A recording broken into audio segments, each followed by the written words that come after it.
Okay. So suppose this is a reading score of individual. I need to deduct 10 marks from each score here because of some reason. How I can do?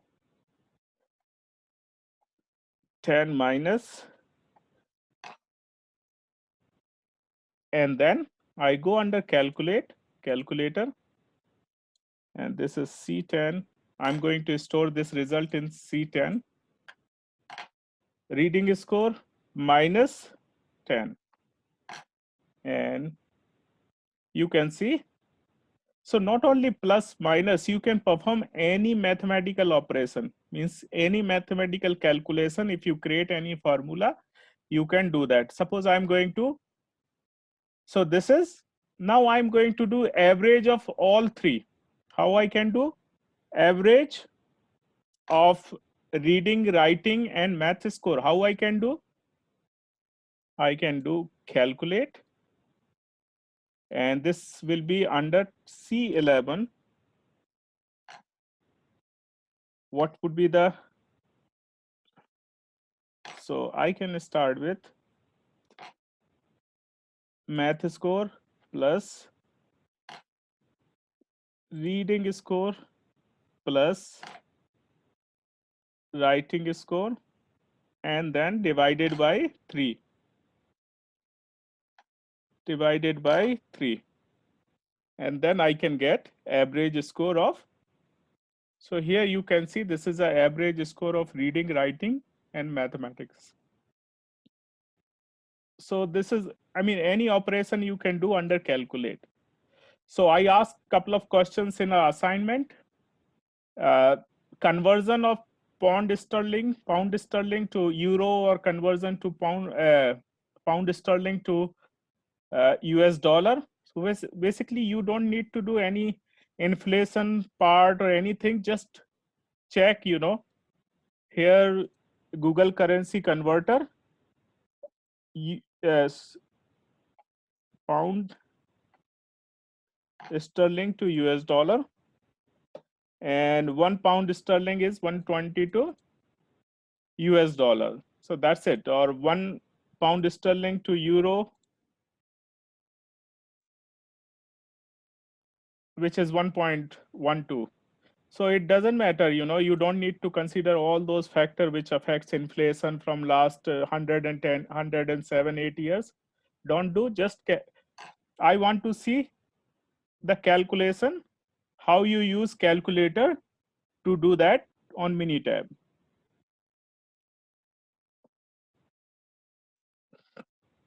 So this is a part of calculator here. We have a lot of other functions that we will learn, particularly probability distribution in next module. Now I go here under graph. Can you see here? If you can see the graph, you can see all the graphs are under this, under graph. What is the very first graph? I mean, I use for categorical data, either I can use bar chart or pie chart. I normally start with pie chart if it is categorical data, and then I will see whether it is suitable to use pie chart or don't use. So here we go. Let me use, let's say, gender. So once you select this, under level, here you have the options name, frequency, and percentage.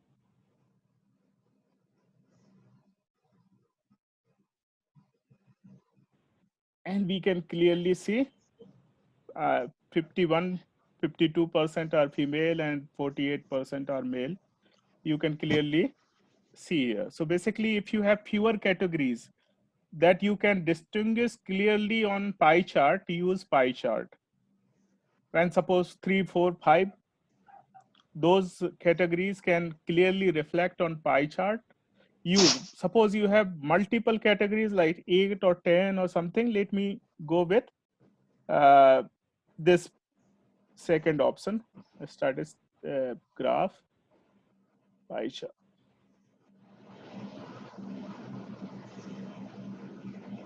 where- So basically here, how many? 1, 2, 3, 4, 5, 6. We can see clearly here. However, suppose same thing, I need to use bar chart. Suppose I have 10, 20 categories and I'm not able to distinguish properly on pie chart. Let me go on bar chart. Okay. And let me go here. Okay. Here we have the levels and use by levels.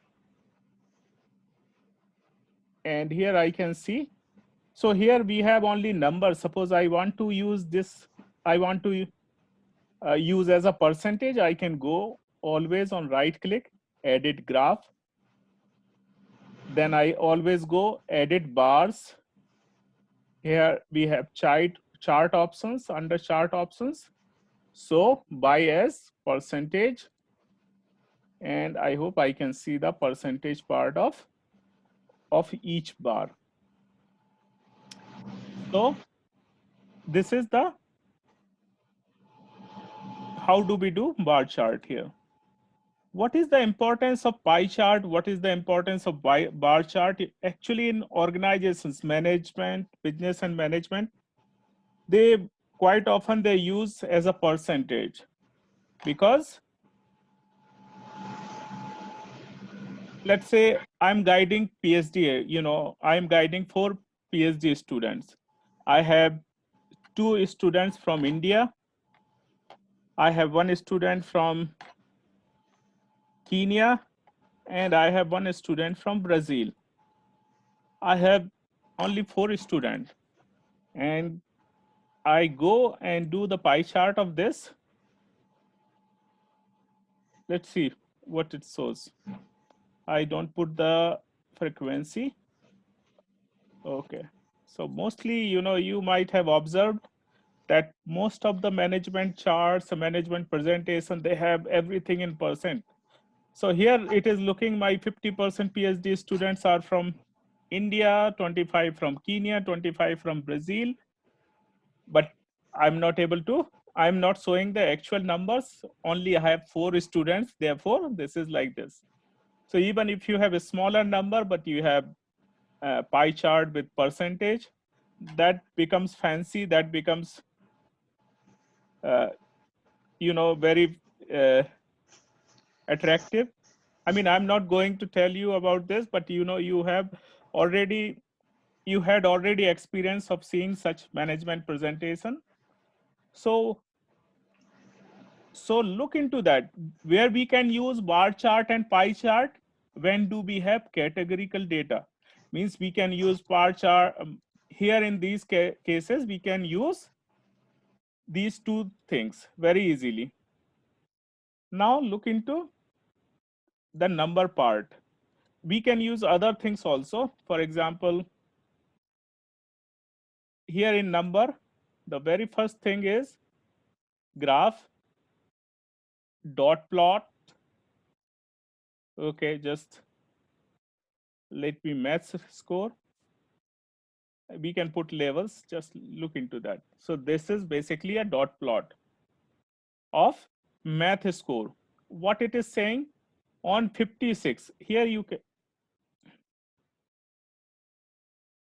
look into on, I'm just selecting, you can count how many numbers are there, how many people have scored 56, which is represented here using dot plots on 56.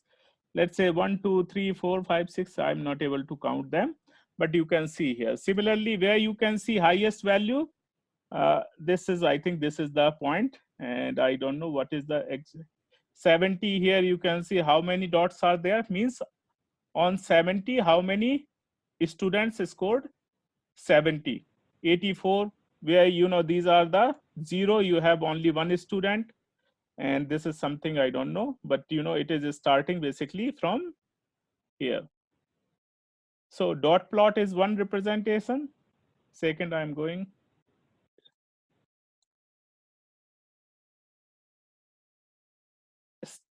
graph. Here stem and leaf, probably you have seen. And let me go again on maths score.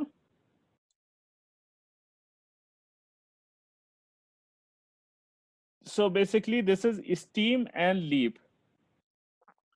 0, so 0 and 8 means, if you remember, because we learned this.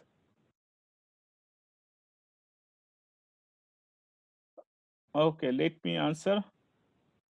Why did the dot plot from 14 instead of 0 intervals? Okay, because there is no frequency.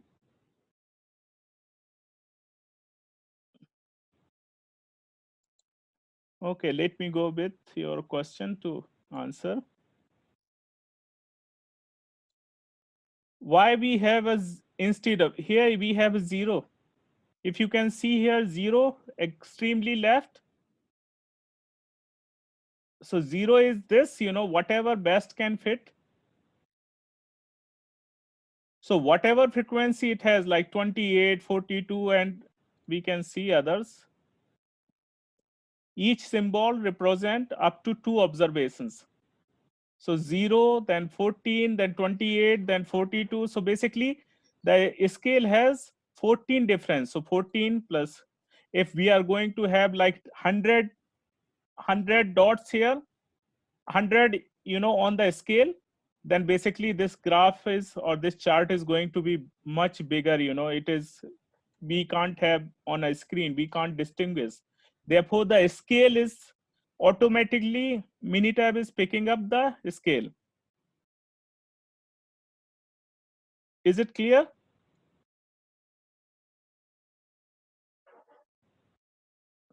And as you are asking, can we make it 10?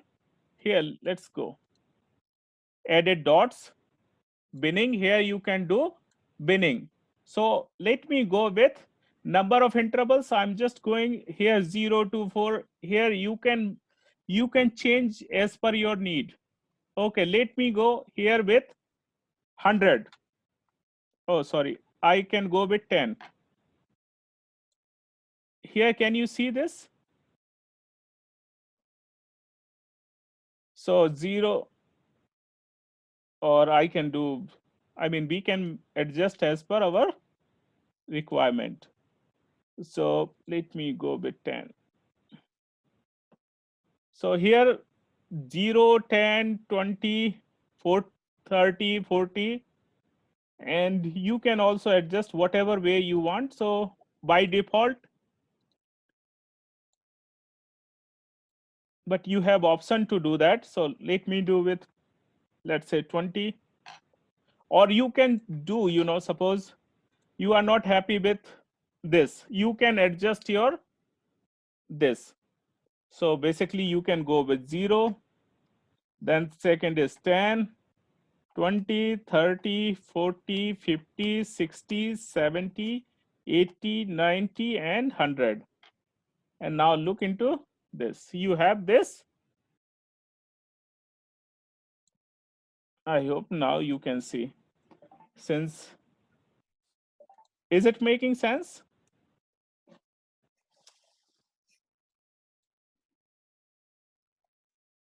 Okay, thank you.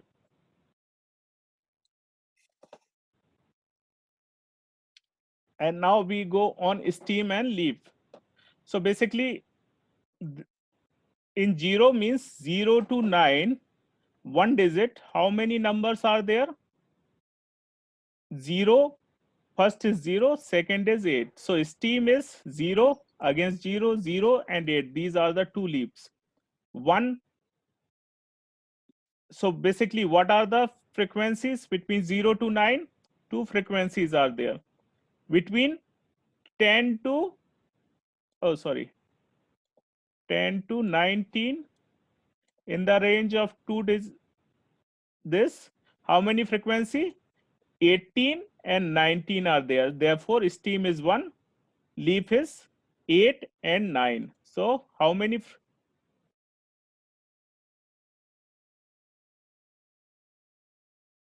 So 8 and 9.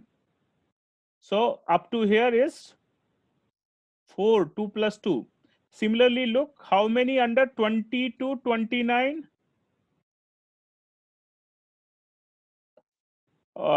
22, 23, 24, 26, 27, 27, 28, 29, 29, 29. So 1, 2, 3, 4, 5, 6, 7, 8, 9, 10.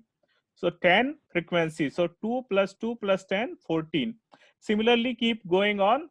And this is basically a representation of stem and leaf. You can see where you have highest number of concentration of the frequencies, in which category, which range you have from 10 to 20, 20 to 30, 20 to 29, or 30 to 39. So basically we can understand using stem and leaf. However, this is not widely used, but we learned this is one of the representation. Now we go to next option. If you don't understand, please ask me. Now, after stem and leaf, uh, bar chart, pie chart, and now we are going on why does 6 shows 268 or okay.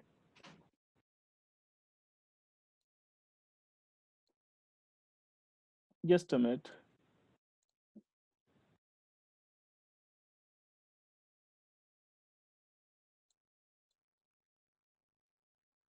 So here 6 under 6.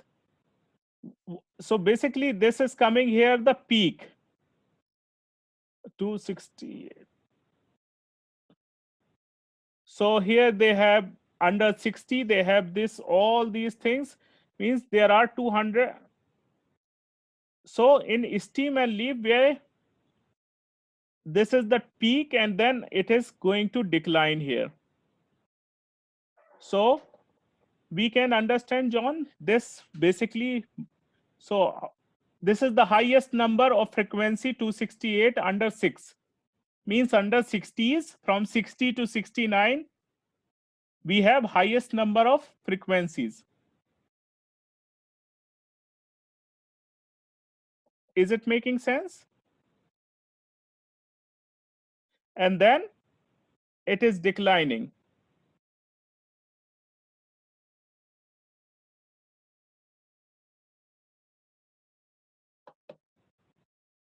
So let me go with math score.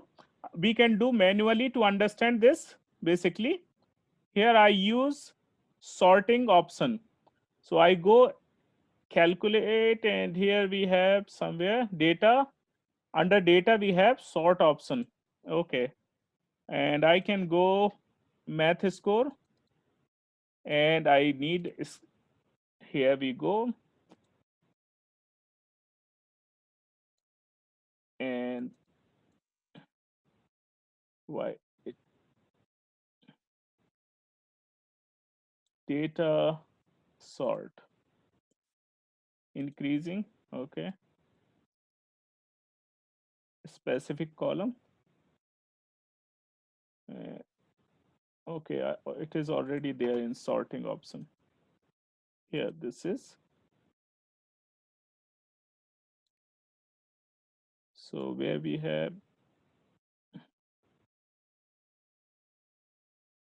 sorted math score. Let me start with 60s.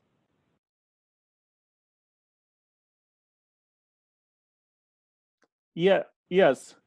So I'm just double checking to show you.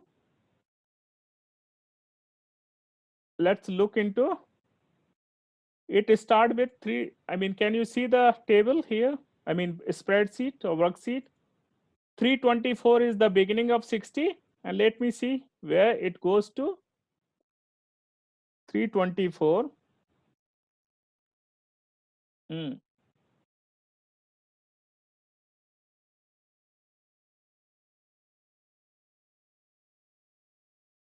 591. So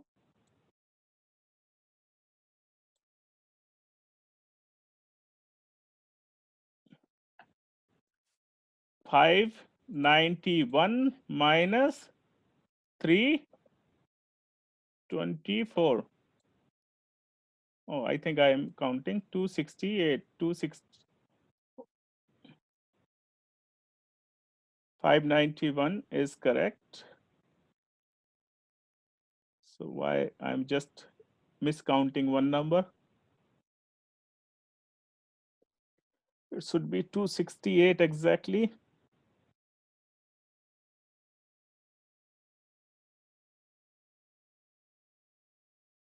So 60 started.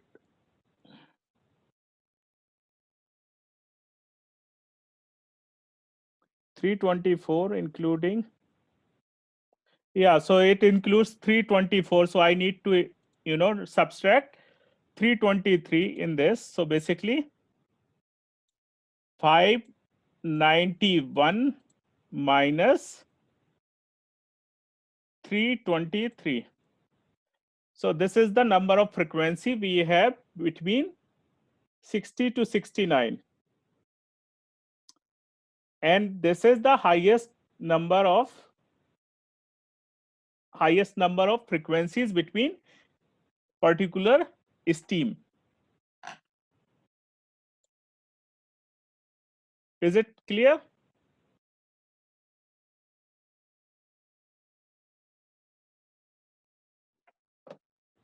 Now what I need to, yeah. So after this, so we have done this bar chart, pie chart. Now we are going on histogram. This is the most important concept that we need to understand. We have two options under this. I'm not using, bottom one because we are just starting basically.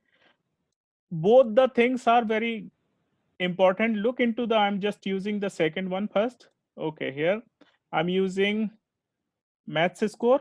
We can use histogram only in ratio data. Whenever we have a scale or number or numerical data, we can use histogram. We can use stem and leaf. We can use dot plot only on numbers. We can't use in categorical data. Okay, I'm just going to do this math score. I hope you can see this. And actually the second option, if you select, it gives you three numbers: mean, first is average or mean, the second is standard deviation, and third is number of, and it gives you the overall shape of the histogram. So this is by default. Suppose you don't use this option, you use basic option, which is right here. Okay, and then again I'm going to use math score, and let's do this. It doesn't give the overall shape. Again, like you ask the question, why it is not giving 0 to 10 or 10 to 20. Similarly, how many bins it is giving? Let me go with edit option here. You can again choose the binning option. By default, it is giving 21. You can convert into 10. And here you can see there are 10 bins. What is the rule of binning? And the rule of binning is very simple. Let me calculate here. So we have how many? 1,000 observations. How many we have? 1,000. For 1,000 observation or sample of 1,000, how many bins do we need to have? This is one bin, two, three, four. So there's a formula. Let me show you how do we do.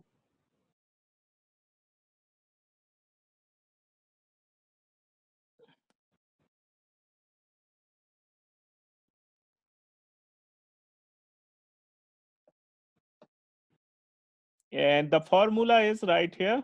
I think I see it. Here, this is K equal to 1 plus 3.322 log 10n.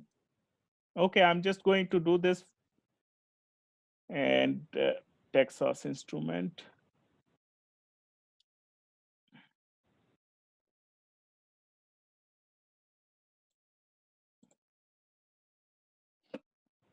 So this is a basic calculator that I have. So it has log.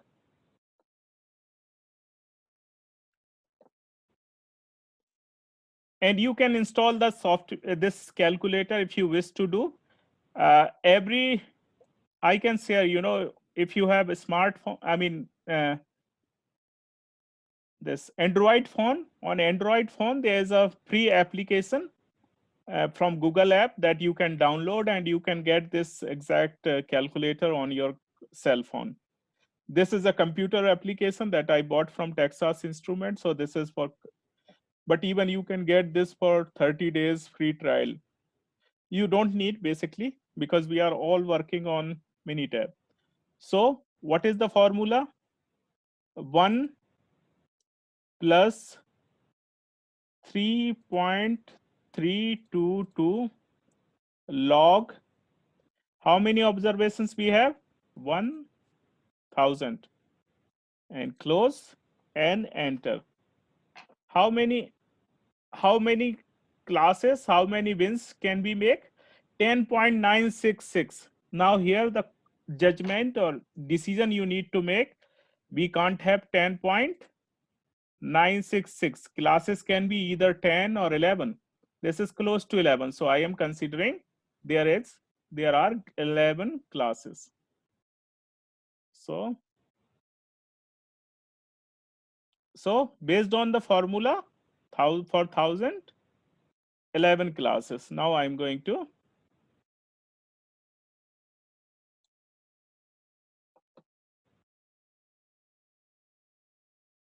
so this is our histogram, edit bars, binning. Now here, number of intervals, 10 or 11. So I'm just going to, here you have observed there are two options, midpoint or cut point. What is the midpoint? Like you ask, between 0 to 10, let's say the 0 to 10. What is the midpoint? 5 is a midpoint. 5 is a midpoint. So midpoint is based on, you know, if this bar is something range between this to this, the midpoint is this. Cut point, 0, 10, 20. So basically I'm just using cut point option. You can use based on, and I need 12, sorry, 11. And you can also customize your, so here we have 10 or 11, 1, 2, 3, 4, 5, 6, 7, 8, 9, 10, 11. So we have, you can make as per midpoint or cut point. So this is histogram. Suppose you don't need 11, you just need to classify or you need to cover in 5, that you also can do. Edit bars, winning option, and you can do, or you can do by default 5. Okay. Or you can choose your customized range, that all you can do. Or you can do based on your requirement. So this is histogram. Histogram, like I have 1000 students or 1000 student, how many classes I can make, you know, how many groups I can make out of 1000. So this is basically the same, histogram is the same classification. Technically 11 based on rule. However, if you want to make in 5 groups, who will go in which range? So look into, I have 1000 students and I need to make 5 sections out of that. First section between 0 to 20, all the students who have 0 to 20 range or score will go under this. All the student will have 20 to 40 will go in this, 40 to 60 will go in this, 60 to 80 will go in this class, 80 to 100 will go in this bucket or in this bin. So basically these are the 5 bins. And so most of the students are coming in 60 to 80 bins. So basically this is a representation. You can add here, you can add the data levels. So basically, you can do all the, cosmetic changes. You can add this, and is it making sense? What is a histogram?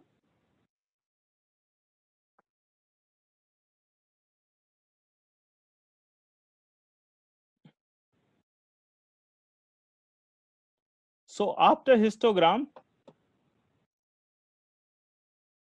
let me see what else I need to cover. Dot plots, frequency distribution, histogram. Yeah, important thing. Histogram can be unimodal, can be bimodal, can be multimodal. So this is very important slide for your knowledge. For your knowledge, this is symmetric histogram. This is skewed right. When you see the tail on the right side, which is called skewed right. When you see the tail on the left side, this is skewed left. So these are the three basic shapes of histogram. Now come here. This is bimodal because you can see here in this two histogram. But this is again bimodal skewed left because tail is skewed right because the tail is towards right side. Again bimodal. Here this is multimodal because here more than two histogram are coming in one histogram. So basically this is multimodal. So these are the basic three, then 3 plus, then these are symmetric with outlier, means this part is symmetric, but here some outliers, means some unusual frequencies are there on the left or right side of the histogram. Similarly, this is right tail skewed right, but it has some outliers. Similar, this is skewed left, but has some outliers. So these are the 9 types of different shapes. You can understand, you can judge based on histogram what kind of shape it has.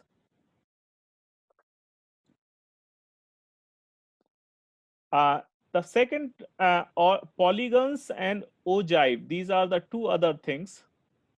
Basically, here, this is, let me go later on this.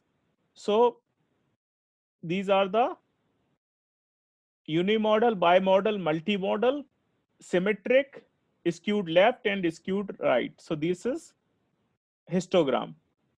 After histogram,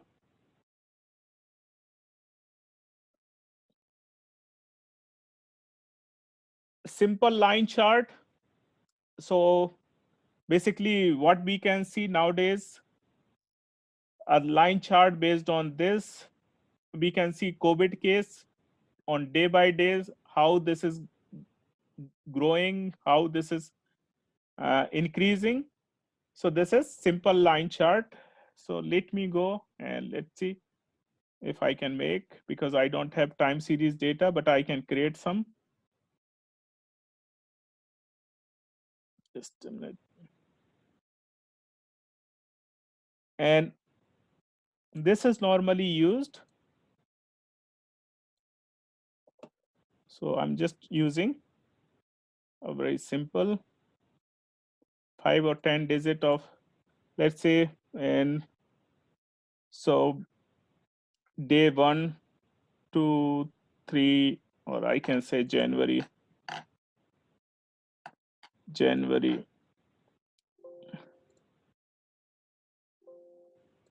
mm, month. Can I write here Jan? No, I don't want to. So here it is not taking because I want to write January. How I can do? I have option to do that. Uh, in right click, format columns, and I can choose currency, date, I can use this format, I can use text. So let me go, because I'm going to use, now this has been converted into, now I can easily write Jan, Feb, March, April, May, sorry, I'm just writing June, July, August, September.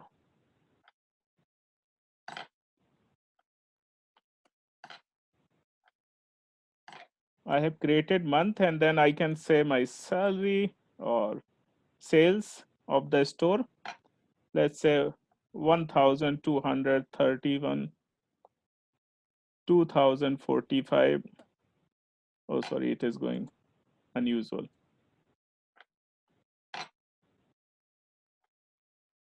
1,459. Or I can create some random number between this to this. Data,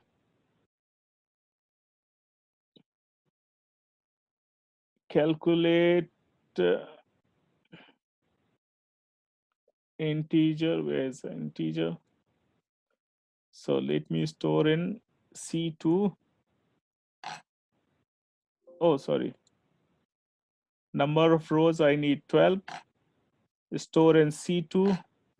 Minimum value is 1200. Maximum is 2500. Okay, let me go with. So this is my cell I have created randomly. Now I want to draw a line chart. I want to make a time series. So what I can do here, I can go with graph. Here, graph. Under graph, we have option time series plot. Can you see the time series? Okay. And now sales is the one, but how I can put here time, here time. And under time, I need to select a stamp. When I select a stamp, I get option of the numerical, sorry, uh, text data option. So I can choose month, and then that's it. Uh, can you see this is my time series plot?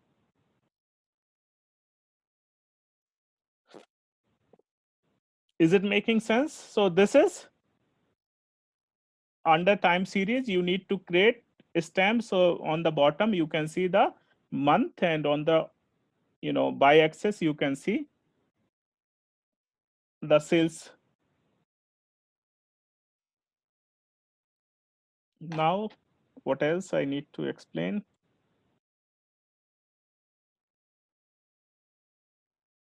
So this is basically, you can do similarly. Simple column bar chart, Pareto chart. Pareto chart, before Pareto chart, I would like to explain two things. One is frequency polygon and ogive. What is ogive? Ogive is cumulative value. Cumulative value, suppose here 10, whatever is value which is adding the previous all values, and it goes all the way to 100. So Pareto chart is representation of two charts together. One is bar chart or column chart, and second is ogive. It is widely used in operations management, and it says it is also called 80-20 rules, means 80% performance can be improved if you fix 20% of the problems. And that is basically two things you can identify. Suppose you want to improve the performance 80%, what you need to do in this chart? Food cold, means if you can improve this too much time, these 2-3 things, if you improve, 80% of the performance can be improved. And that can be simply explained here under uh, stat. We have quality tools. Under statistics, we have quality tools. Under quality tools, we have Pareto chart. So this is the option that we have available. It includes two charts. One is column chart and second is ogive.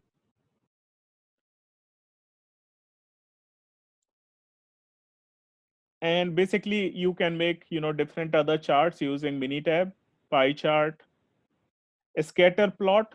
Here, this is another thing. So basically you need two variables to plot a scatter plot. And how you can do? I'm just going to show you. Here under graph, a scatter plot right here. I'm just using a simple one. Rest you can. What is the, so I'm just going to use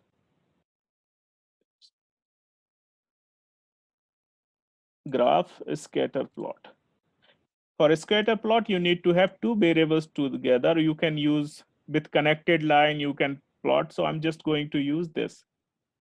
What variables I'm going to plot between reading score and, let me see, instead of math score, writing score, writing and reading score.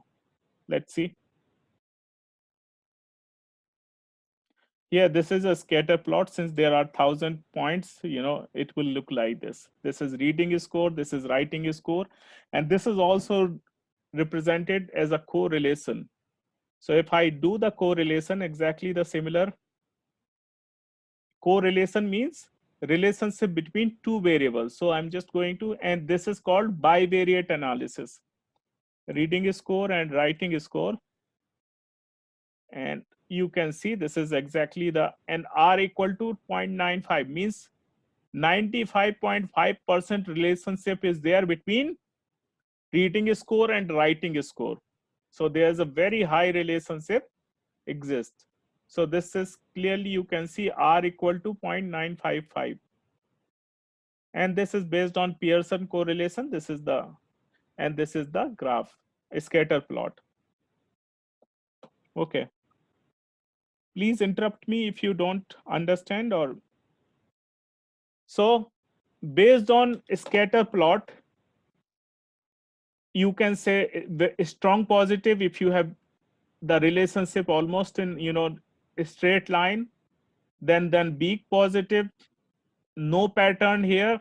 A strong negative means one variable is increasing, other variable is decreasing. The value of x is increasing, the value of y is decreasing. You can clearly see here.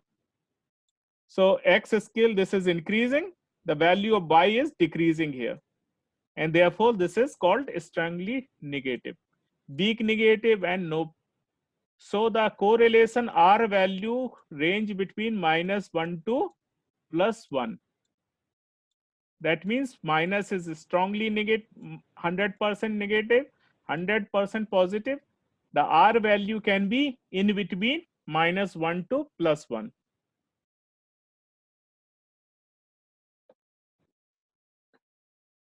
So, and then another important thing is tabular representation, means you can also visualize data in terms of table. Table also represent big numbers, big data, or big, a large amount of data in summarized form that can be helpful to visualize the data. And you might be using pivot table.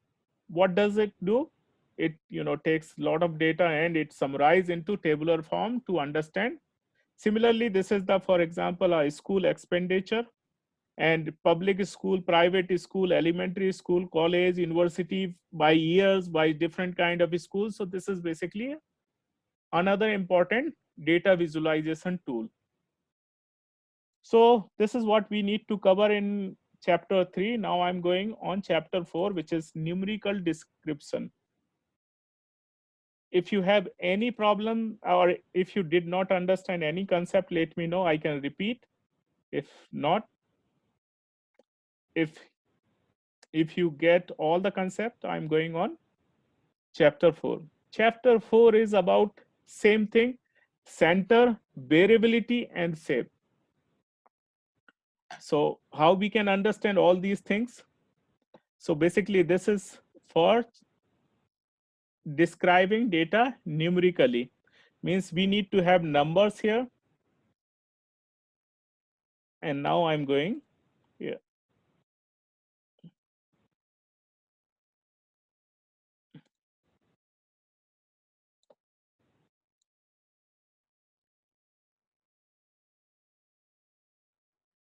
So basically we can do all these operations using, so here we have mode is the operation. Okay, let me go with statistics. If you go under statistics, basic statistics, and here descriptive statistics, under this you will find all the options. Let me go on, maths score. And then you have, if you can see this board, display board, you have mean, mode, median, all the options are right here.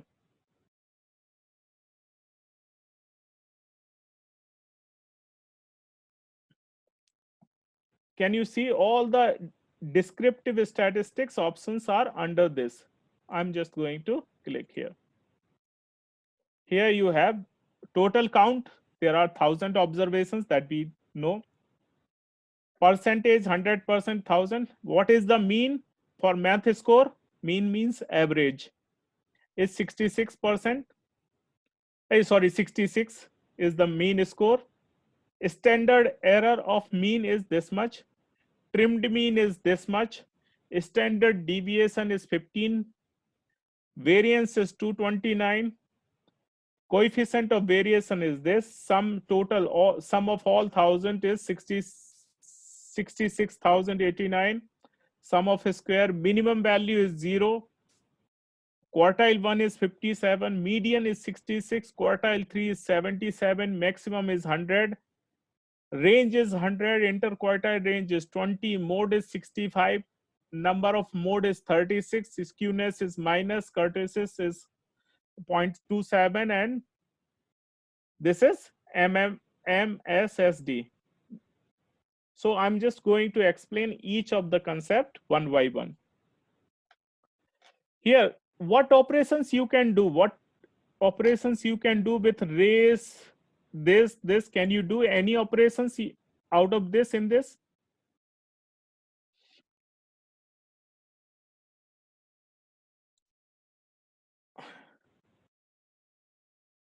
What about mode?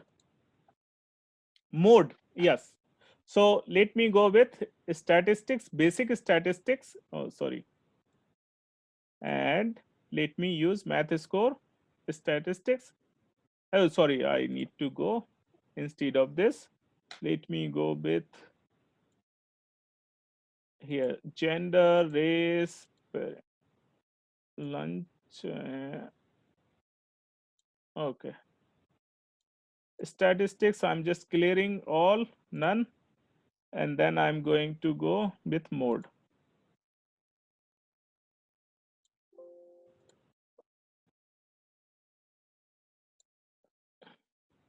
Did I do something? So here, I mean, in descriptive statistics, it is not giving me any those. Here, let me go with, let me see with the statistics option.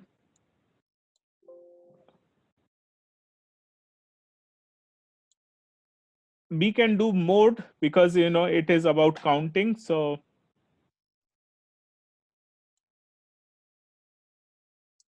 I'm just leaving it because we can do mode because we can count which has the highest number of frequency, that is mode. You know what is mean, what is mode, what is median? Very simple. Average is mean. What is the mode? Mode is the center point of the, if you arrange the data in order, arrange minimum to maximum or smallest to maximum, and the center point is median. And the third is mode. Mode is most occurring frequency or most occurring number is mode. So these are the basic univariate analysis. Why we call it univariate? Because only one variable is treated here. Univariate, only one variable.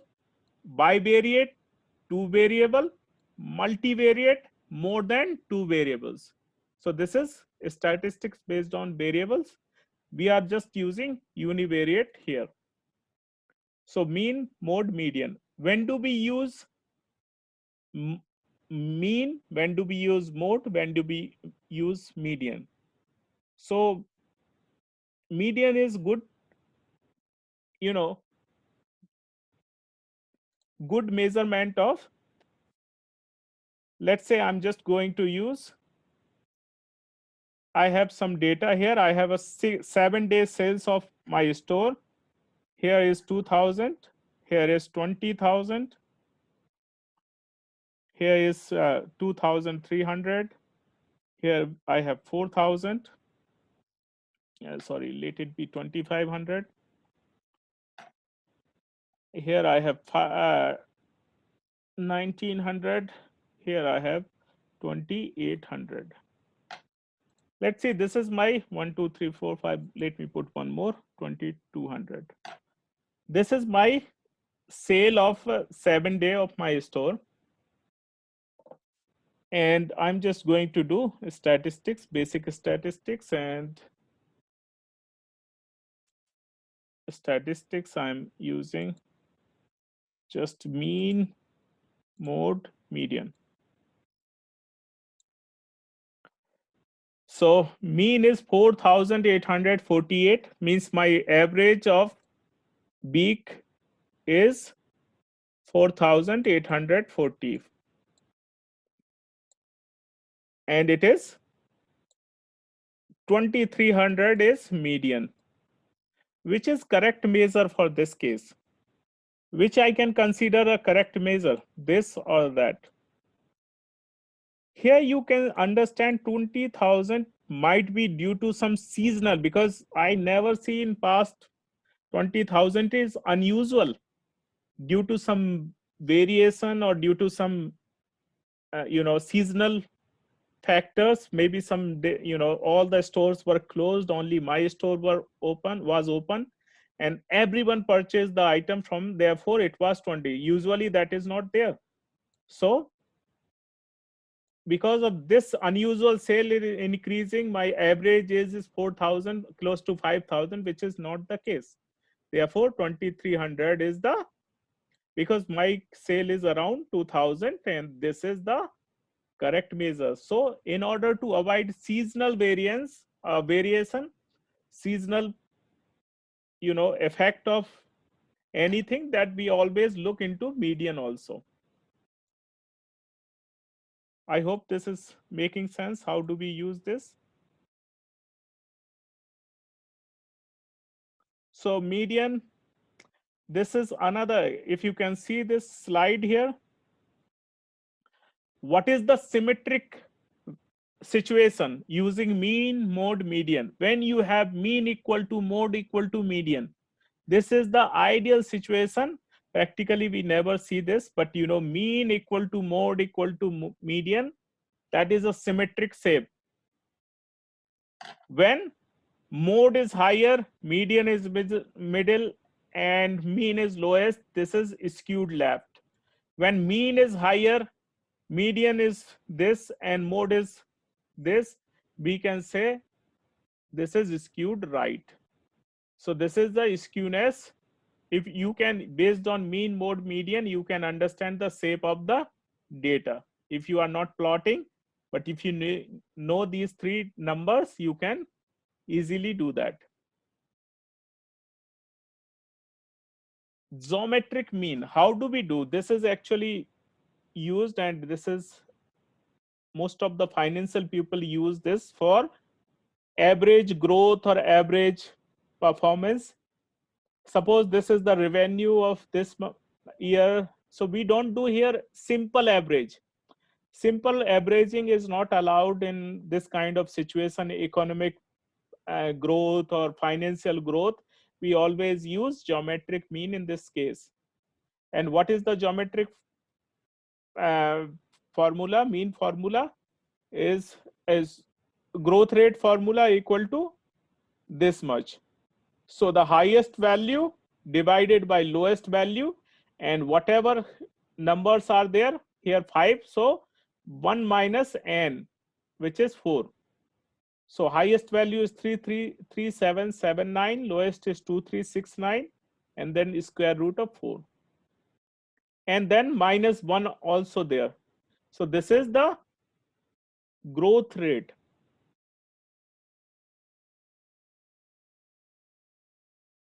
So please always use this formula whenever you need to do any growth or financial growth related calculation. Mid-range is highest value plus lowest value divided by 2, which is mid-range. Range, highest minus lowest is the range. So we can clearly understand the variation in our math score. What is the range? Graph, sorry, statistics, basic statistics.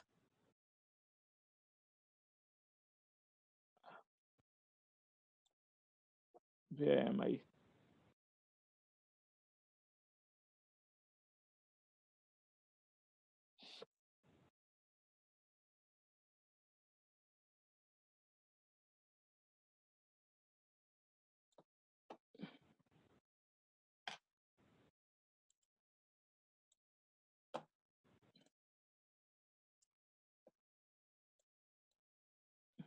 Here is the range. Range is 100 because highest value is 100, lowest value is 0. Now we are coming on the most important statistics principle, which is variance and standard deviation.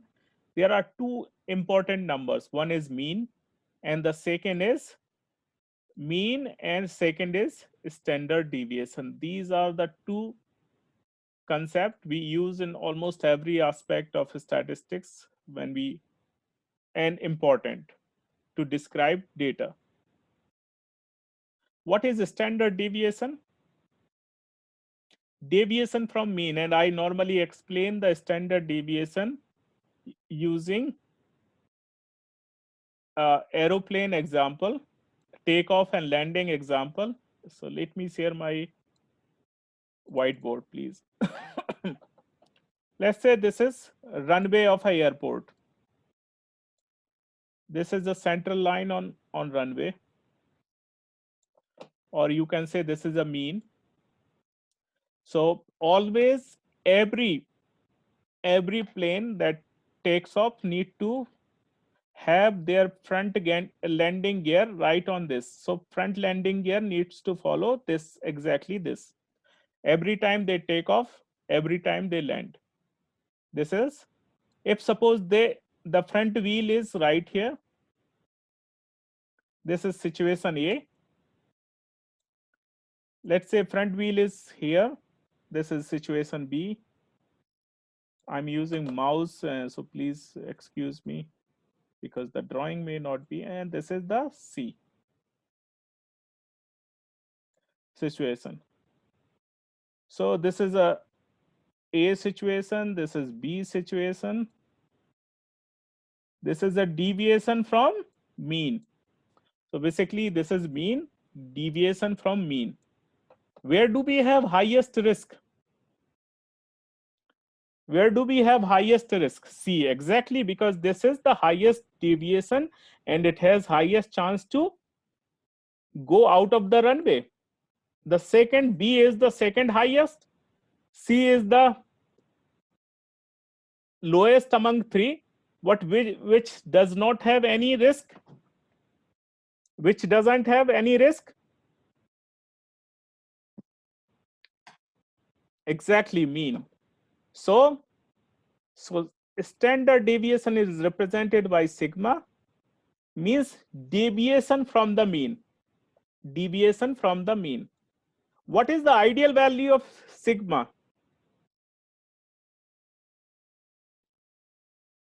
Exactly. Ideal value of sigma means no deviation, mean equal to mean and actual thing is coming same, and therefore no deviation. No deviation. Practically that is not possible. Practically that is not possible. So what should be the sigma value? As close to 0. And this is basically used in defect qualities, and therefore we have 6 sigma principle also, means that says 3 defects per million. So as close to 0, because 0 is practically not possible, therefore we say as close to 0. Now let me practically show you this. So let's say I have a class and I'm just taking 5 student example. One is having 5, let's say something, 5, 7, 8, 6, and 4. 7, 6. Okay. Let's say this is some number. What is the average of this? 15 plus 10 plus 50, 30. 6 is the average. Mean is 6 of 5 numbers. What I need to do this? Minus 6 from here. Minus 6. Minus 6. Minus 6. Minus 6. What do I get here? Minus 1. Here also 1. Here 2, 0, and minus 2. If I do the sum of all, it comes to 0. It doesn't make any sense. There's another option. I can do the absolute value. I can take, regardless of sign, 1. I can take this also 1. I can take this 2, 0, and I can take 2. And this becomes 4, 6. This is called, and this principle absolute value is used in mean absolute deviation, mean absolute deviation, MAD. This is called. We will talk about this later. I'm not using this. However, I'm just going to square this value. So minus 1 and 1, it is 1. Let me remove this. So I'm just 1. I'm just 1 and 1, 1. This is 4. 2 into 2, 4, 0, and 4. What I'm getting? 10 here. 10. So 10 divided by, and the formula is right here. Just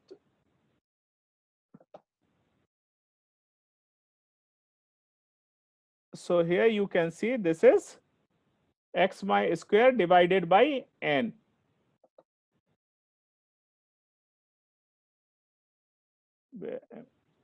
Mm.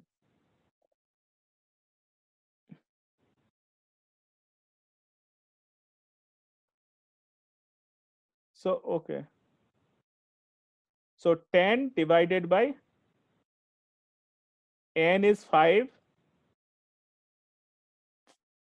Sorry, yeah, 5, which is 2. So this is, what is this? Is variance. Variance equal to 2. Now the standard deviation is square root of variance.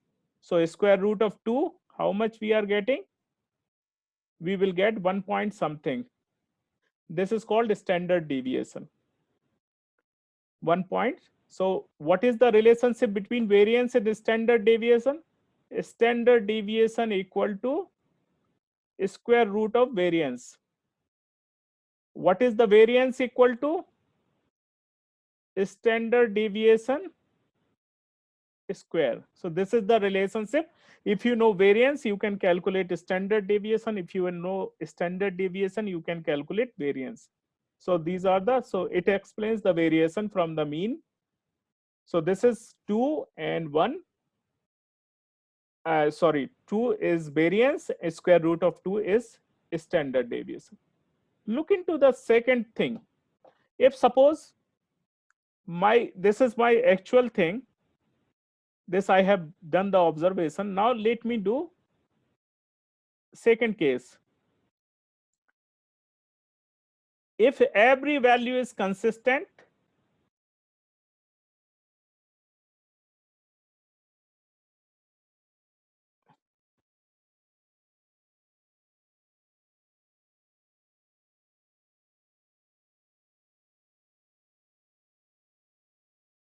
okay, let me go with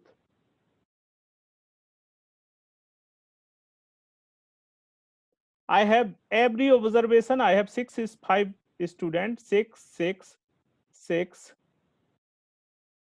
6, 6. That means average is 6. If I subtract this with 6,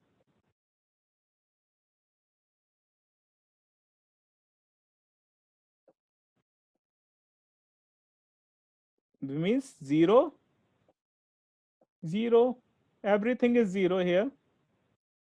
That means if I get every value is similar, means if I ask all of you, if the age of my class, everyone is like 23 years of old or 30 years of old, 30 years of age, then the standard deviation of the class in terms of age is 0. But practically that is not possible. So therefore, 0 standard deviation is not possible. However, close to 0 is always better. I mean, that means you have consistency in the data. I hope it is making sense to. Is it clear? Standard, because this is most important concept in statistics.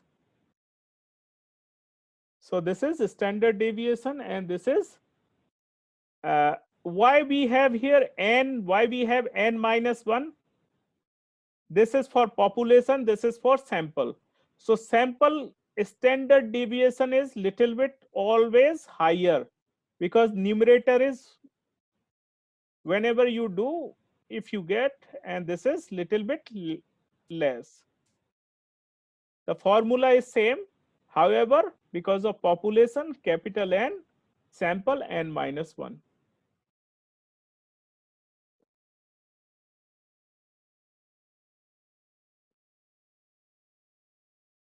And I was talking about mean absolute deviation.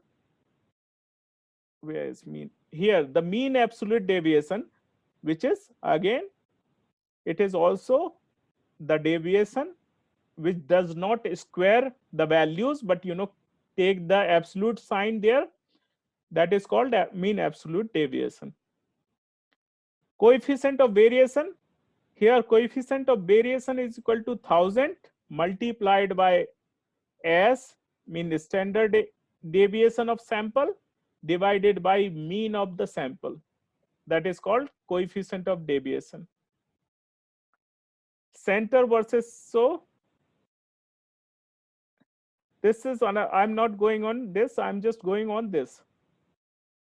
It says empirical rule, and this is called the, we start the Six Sigma principle here. This is called standardized data. Based on standardized data, mu is here 1 sigma plus minus 1 sigma, means mu plus minus 1 sigma covers 68.26% of the data. And I'm going to show you practically. This is here to here. This covers 68.26% of data. Mu plus 2 sigma and mu minus 2 sigma covers 95.44% of the data. 3 sigma and minus 3 sigma, that covers 99.73% data. That means almost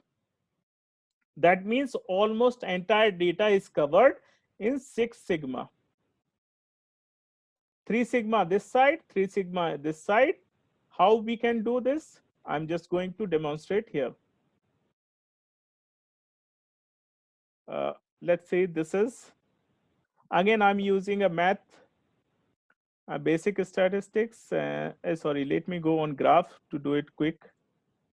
So with fit, in fit, I can get two numbers very quickly, mean and standard deviation. So what is the mean here? Mean is 66.09. So this is mean plus 1 sigma. What is 15.16? So this is upper limit, 66.09 minus 15.16. This is plus 1 sigma. This is plus minus 1 sigma. So actually, what is the range? Let me do quickly on my calculator here.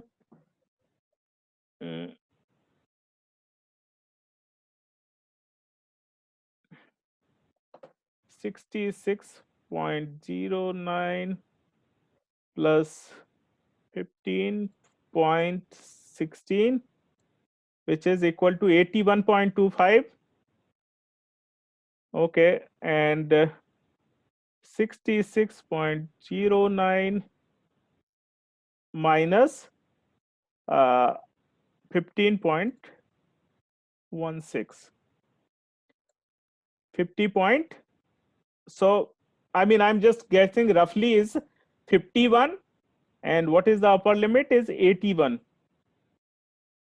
81, between 81 to 51, I will have almost 68% of the data of this math score. Now, how I can see between 51 to 80, 81. Okay, let me do it very quickly here. I sorted this data somewhere. Close to. So this is my sorted data of math score here, right here. What is the minimum limit here? I just get 51. So here is the 51. Let's start with this. So where I'm getting 51 at 151. So, and then 81. So let me go with 81. Here is the 81. Let me go where we are getting. Here we have 846. 846 is the highest up to where we have 81. And before that, minus 50. 150 values were there. How much it is? So if I do this, 846, where's minus 150, how much? We got 696. 696 out of 1000. This is 69.6%. So between 1 sigma minus 1 sigma to 1 sigma, in this 1000 value, we are getting 69, and practically it is saying 68 point something 66. Therefore, but this is as you go on higher number of, the sample size is bigger and bigger, you will come very close to this 68 or 68, 69%. So this is, and similarly you can do for 2 sigma, 3 sigma. 3 sigma, basically you multiply with means 66 plus 45.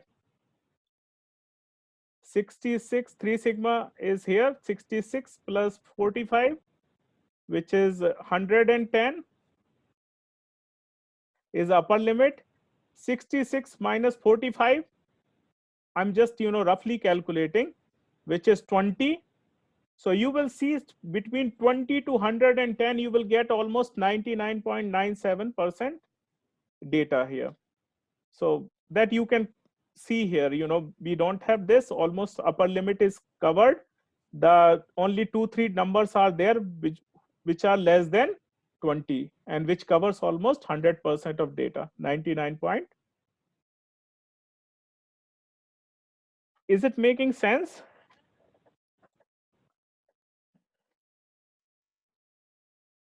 This is clear because this is important. We will use a lot of this concept in, following classes. So this is 68%, standardized variable. So basically here we can do clearly this. This is called Z, or standardized variable. How we can see? You can also calculate the percentage of percentile. So basically what is this is math score, and I'm going to use standardized here. And do we have here?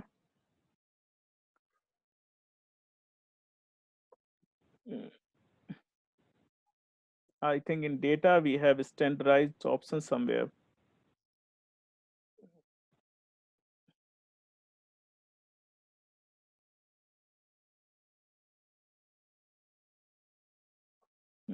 Yeah, we have standardized here. So I'm going to use math score. What is this? And then I'm going to store result in, let's say, C35, or let me see.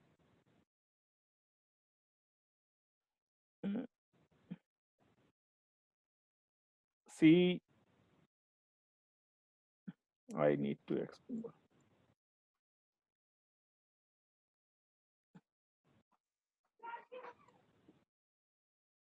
I'm going to do in C12.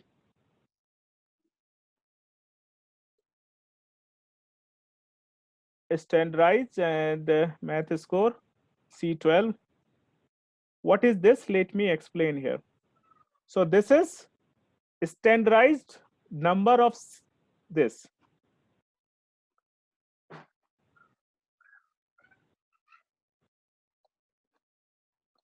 Here you can see.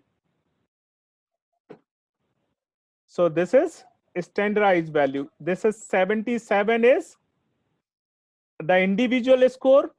What is the mean is 66, and the standard deviation is this. Using all this, we are going to get this number. So here we have xi means 72 minus 66 divided by standard deviation is 15. We are going to get the individual value of each standardized value for each number. So 72 minus 66, I'm just using whole integer, divided by 15. If we calculate, we will get this number here. For this we will use 69 minus 66 divided by 15. It will be exactly same. I hope it is making. So this is called standardized variable. I will take 10 minutes more. Then so sigma, how do we estimate the sigma? This is the option, range within 6 sigma, you have almost 99.73% data, which is range. Therefore, sigma equal to R divided by 6. And this is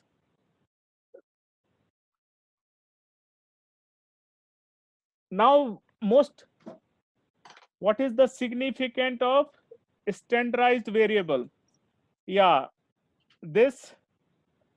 So when we convert this, normal distribution into a standardized distribution, we will use for different purposes, and I will explain this in chapter number 6, 7. I think in next class I will explain this, because we are going to do a lot of standardized variable, and we are going to use a lot of calculation on that. Or if you want, I can explain also now, because this is, we will do a lot of numerical. We will calculate the percentile, We will calculate. Let me give you a very brief example. Uh, let's say there are 1,000 people, or I can just demonstrate right here. I hope you can see. You can go under graph. You can go under probability distribution. Okay, I can use this. Here, this is distribution, normal distribution, where mean is 0, always 0. If you do this, the mean is always 0, standard deviation is always 1 for standardized.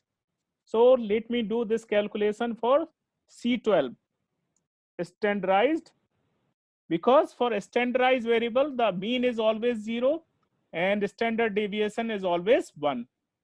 Statistics, basic statistics, or I can also plot a, okay, I can do two things, histogram. I can do this, okay, and let me do this C12, C12. Here you can see. Can you see this?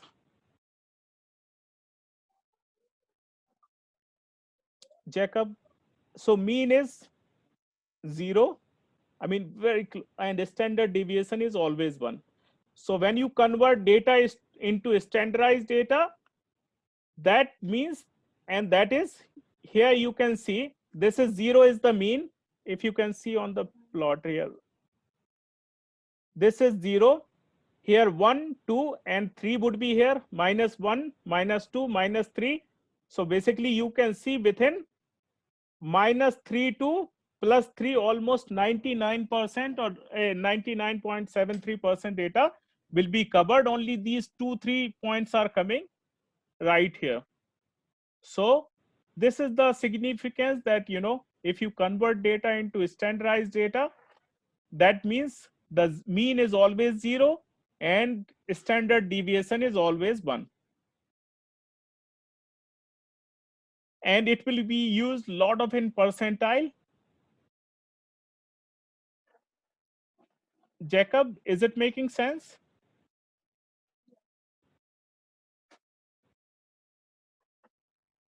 Yeah, actually, therefore I'm just taking live classes in order to explain. I'm just going to I mean, this is recorded, so you can also play later on.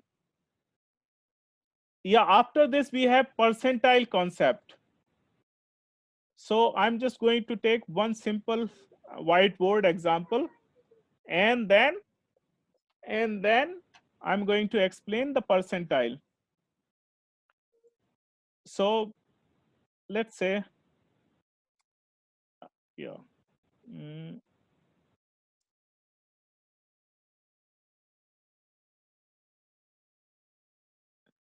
okay, please try to understand what is percentile, then I can. Suppose this is your data. This is minimum, this is minimum, this is maximum. Just 10 minutes more, please. Minimum. If you divide this data into two pieces, this is called median. Median is the point which separates data into two parts. So this is 50% lower, 50% data. If you don't understand, please let me know. This is 50% more data. So this is 100. If you divide this, now I'm just going to take this part, only this part. So this 50% I took, and I take the median of this lower 50%. This is called quartile 1. This is again I took the, and also I do the same thing for this higher 50%, and I do this, and I take this 50%. This is called quartile 3, and this median is quartile 2. So if you divide this data into 4 equal parts, which is called quartiles. So this is 25% here, 25% here, 25% here, 25% is here.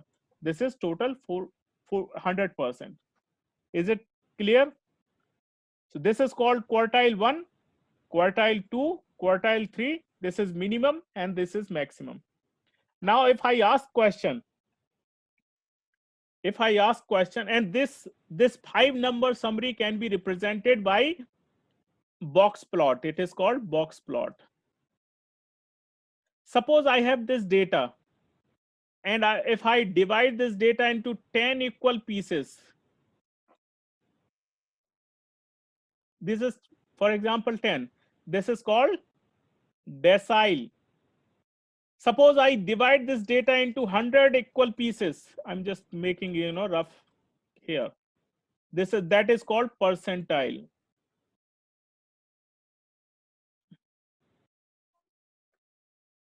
What is that called? Percentile. Is it making sense? These are the basic concept, and we can clearly get on here.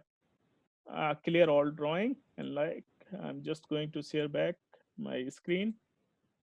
Percentile, that has been divided into 100 groups, deciles in 10 groups, quartiles in 4 groups, quantiles in 5 groups. We don't use quintiles. So basically, this is the, now what is the importance of this? I'm just going to use again mathematics example. Here I am going to basic statistics, descriptive statistics, math score. Here let me go with, I'm just using median, first quartile, third quartile, minimum, here's a minimum, and maximum, only this, and interquartile range. Where is interquartile range? This is range. Where is interquartile? Here, this is interquartile range. Understand this principle, my. So these are the data.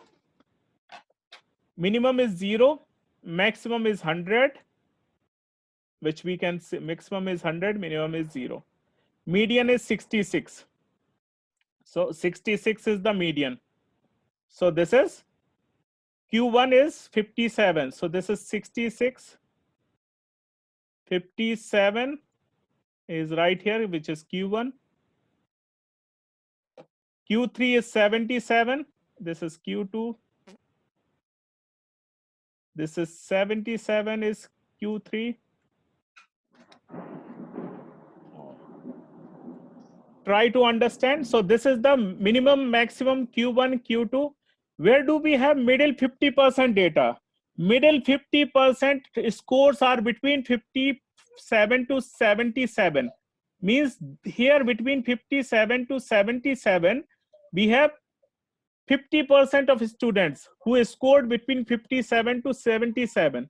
And that is called interquartile range. The difference 77 minus 57 is 20. So where do we have highest 50%? Highest 50% student are between 66 to 100. Means highest 50% student scored between 66 and 100. Where do we have lowest 50%? Lowest 50% is between 0 to 66. Where do we have highest 75% student? Highest 75 is here. From 57 to 100, 75% student scored between 57 to 100. Where do we have lowest 75% student? Between 0 to 77, lowest 75% student have scored in this mathematics. Is it making sense?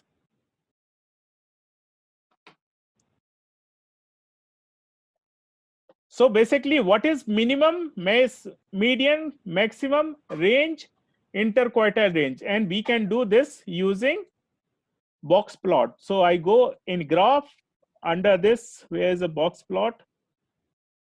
Box plot is right here. Box plot gives you the 5-number summary, minimum, maximum, Q1, Q2, Q3. Okay, here we go. Math score. I can use this guideline and now I need to put the labels, data levels, outlier, individual, medians.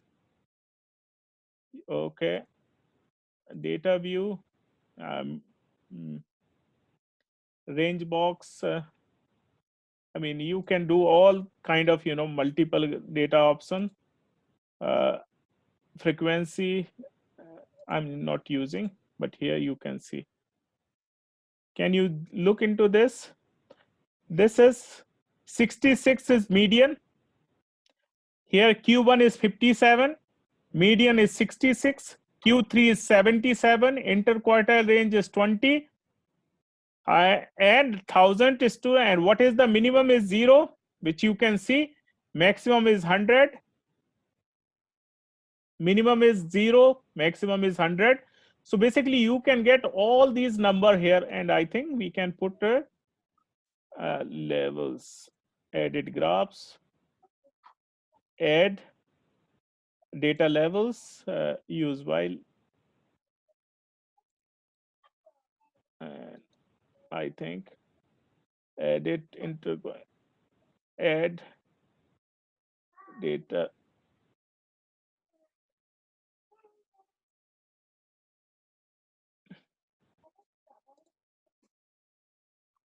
use by levels. Oh, I did something, edit data levels. I screwed up something. So basically you can add all the levels here. This is called interquartile range. Is it making sense? Now 5 minutes more. So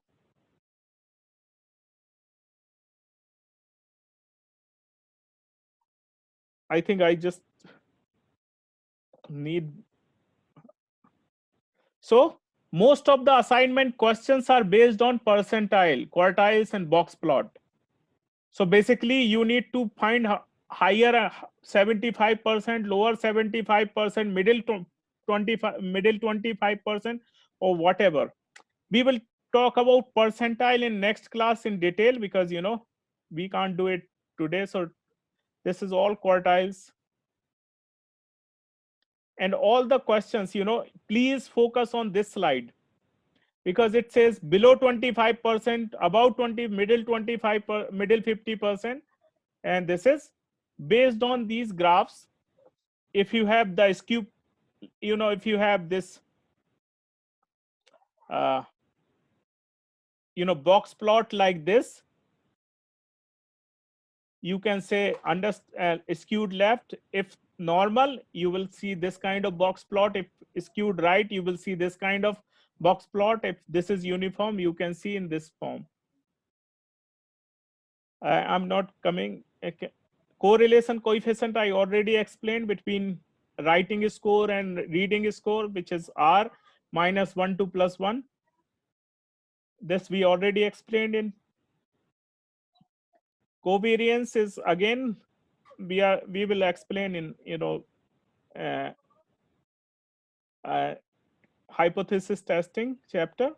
Now we come to skewness and kurtosis.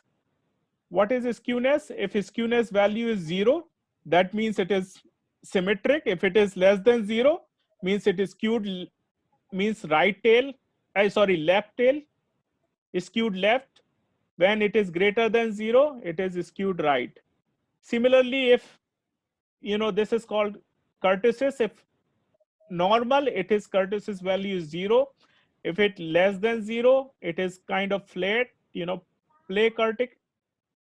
And if it is sharp, it is called lipokurtic, with greater than 0. So I'm just going to do very last calculation, and then we are done. Here state basic statistics, and I again use maths, and none.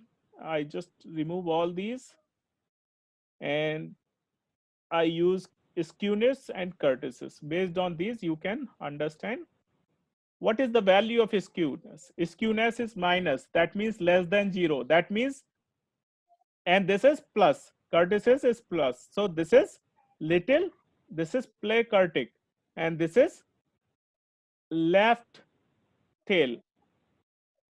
So here you can see, based on this is greater than, means this is lipokurtic. Sorry, I said pleokurtic. It is lipokurtic, and it is less than 0 means this is skewed left. So I hope you understand. If you don't understand any concept, let me know, I'm here. But this is, module 2 I just covered. Any question, please let me know. Most of the questions related to percentile, decile, quartiles.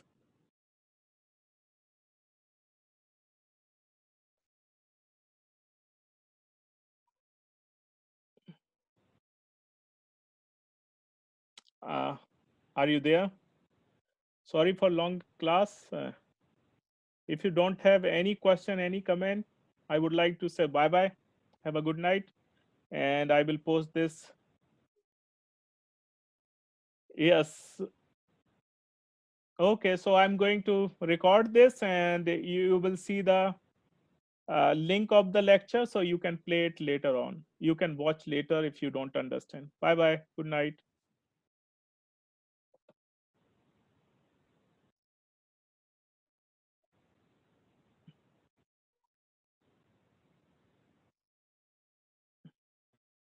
Thank you.